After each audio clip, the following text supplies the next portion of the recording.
I love getting together over wine, Same. especially when it's like this. It's almost like it doesn't matter if there's alcohol in your wine.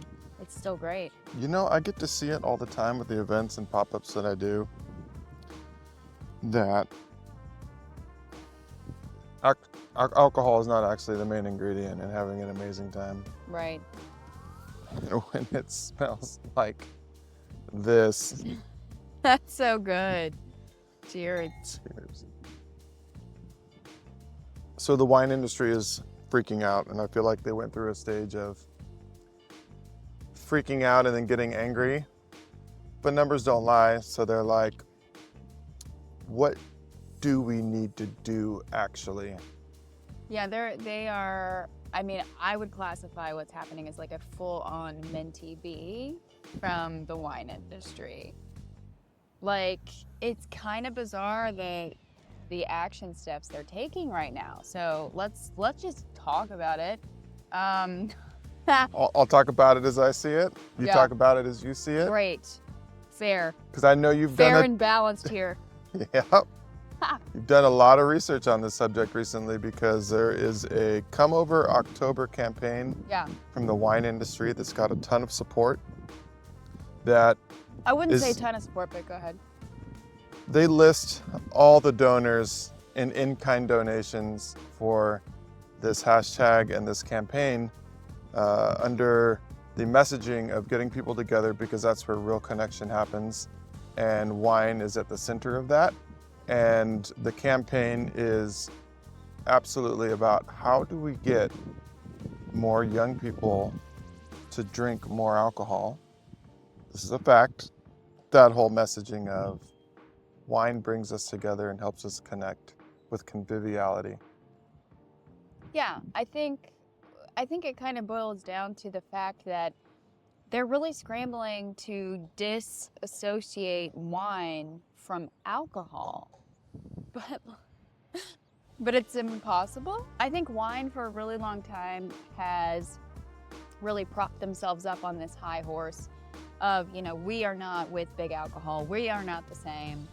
We are an elevated lifestyle choice. We represent class and sophistication, and, you know, they don't want us conflating the wine industry with big alcohol.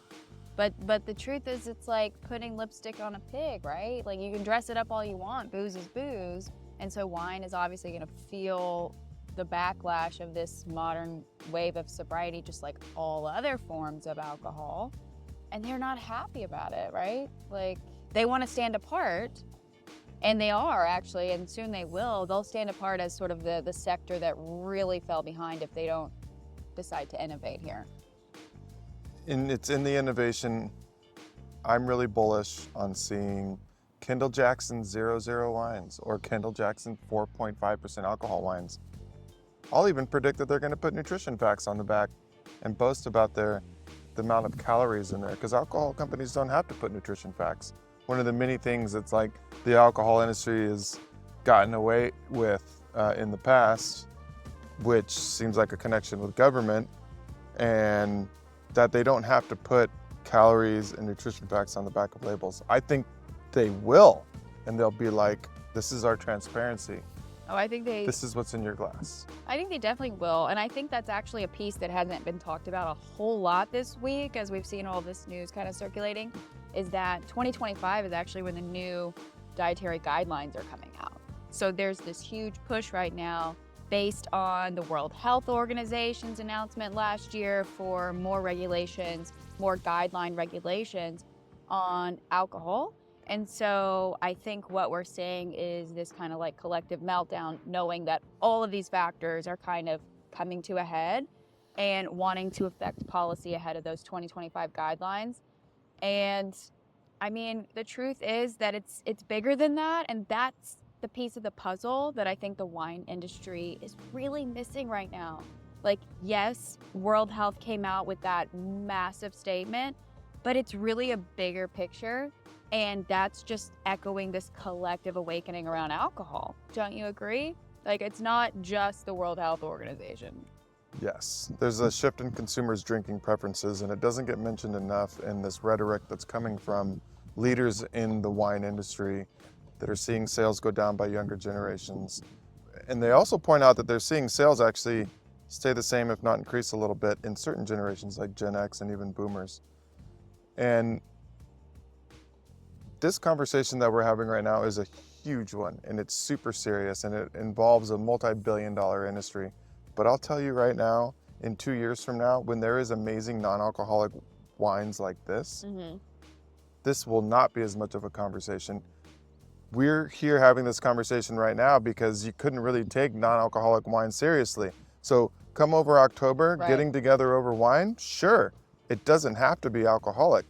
And there's a lot of people that just don't want to drink alcohol, and that needs to be catered to, and it will. It's like in the vegan industry and having a vegetarian option on menu at a point that was like, oh, that's a little fringe or hippie, or, any chef, any restaurant knows you have to have a vegan and a vegetarian option. It's about inclusivity. I mean, Yeah. it's a big piece of it, right?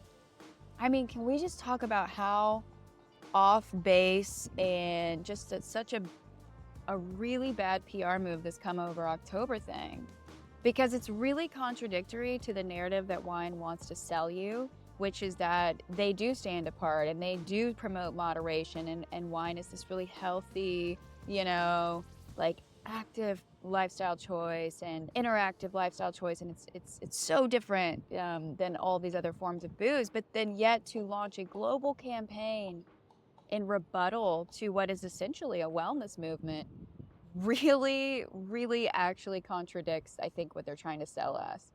And it's pissing a lot of people off in my world. It's pissing me off because that's the kind of messaging that actually has made a lot of the people that I love in my community have to go through a lot of struggling, a lot of challenges. And so to see them push this kind of messaging to me is just wildly disappointing, but actually, I guess not surprising, because they're kind of flailing right now. They are definitely freaking out.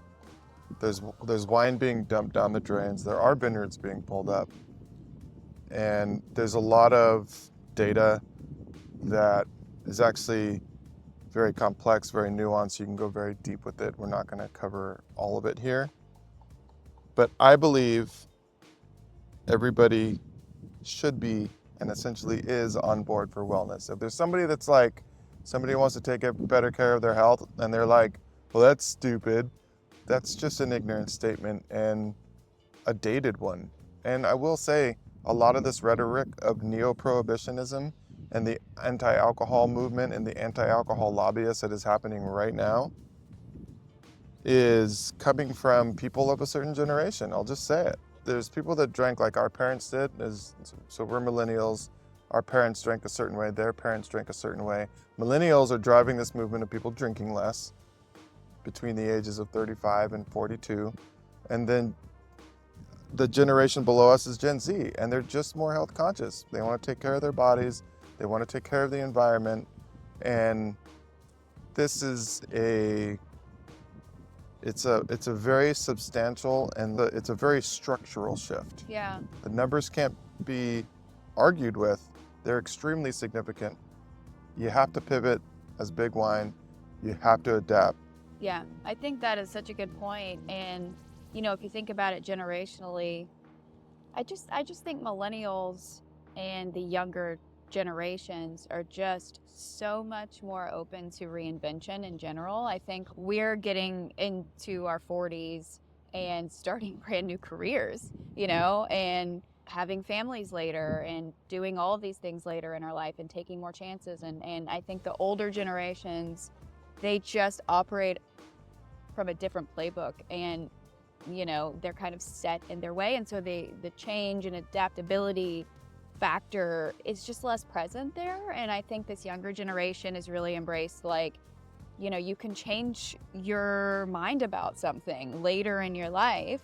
And I think that's a huge driving force in this modern sobriety movement, because I got sober at 34, and my life has kind of taken on a different trajectory since then, and the people are really open to that, and the older generations are not, and they're really married to you know, the traditional narrative of their wine and what that means, and it's part of the identity. And I get that it's hard. I get that it's hard, but change is good.